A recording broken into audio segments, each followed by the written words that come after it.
अंबानी परिवार की शादी पर अमेरिकी मीडिया हाउस न्यूयॉर्क टाइम्स ने भारत में आर्थिक असमानता पर सवाल उठाए हैं। न्यूयॉर्क टाइम्स ने लिखा कि साल भर तक चली शादी में दिखाई गई अमीरों ने सबका ध्यान अपनी तरफ आकर्षित किया। इस शादी ने भारत के अमीरों की जिंदगी की झलक पेश की है। तेजी से बढ़ती अर्थव्यवस्था और प्रोत्साहन देने वाली सरकार से भारत के अरबपतियों की संपत्ति तेजी से बढ़ी है। ये इंडियन इकोनॉमी के अधिराज बन गए हैं।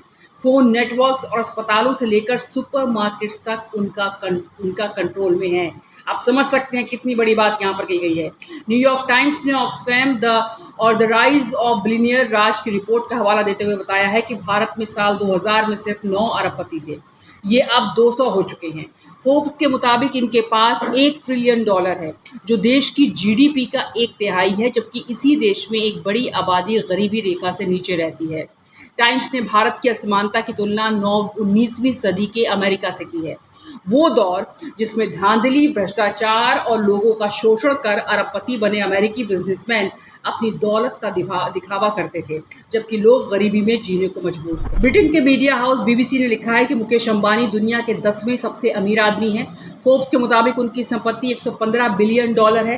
हालांकि उन्होंने ये नहीं बताया है कि वो अपने बेटे की शादी पर कितना खर्च कर रहे हैं। शादी के लिए देश भर से मेहमानों को लाने के लिए कई जेट्स जो हैं वो रेंट पे लिए गए थे। शादी के चलते मुंबई के रोड कई घंटों के लिए सील कर दिए गए थे। इससे फुटपाथ पर सामान बेचने वालों को परेशानियां हुई हैं। तो आप समझ सकते हैं कि एक तरफ परेशानियां भी हुई, दूसरी तरफ विदेशी मीडिया अपने अपने तर्क दे रहा है इस शादी को लेकर, जो उनके व्यूज़ हैं, जो उसका सोचना है।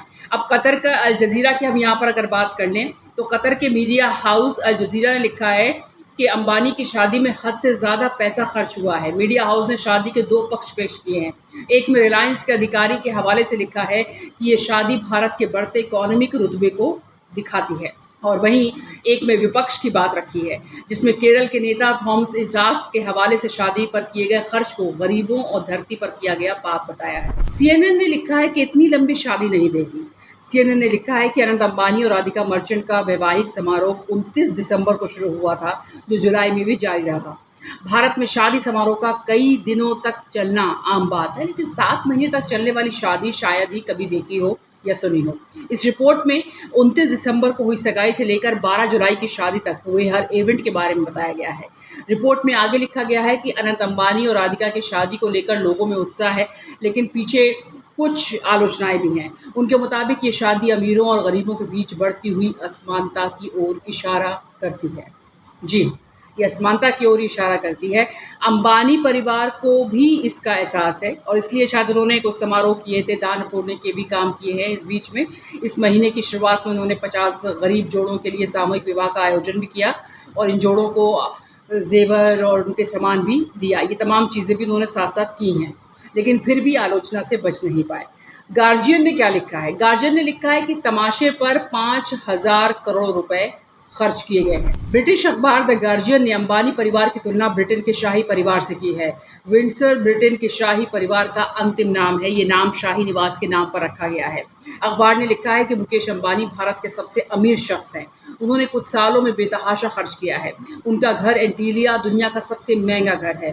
2018 में उनकी बेटी की शादी पर 800 करोड़ रुपए से अधिक खर्च हुए। इतना पैसा आज तक भारत में किसी भी शादी में खर्च नहीं हुआ। अब उनके छोटे बेटे की शादी हो रही है, जिसका उत्सव कई महीनों से जारी है। ब्रिटिश अखबार ने लिखा कि 5 महीने से भी अधिक समय तक चल रहे इस तमाशे में 5,000 करोड़ रुपए खर्च होने का अनुमान है। ये गार्जियन बोल रहा है। ये एक बड़ी रकम है, मगर अंबानी की संपत्ति का सिर्फ 0.5% है।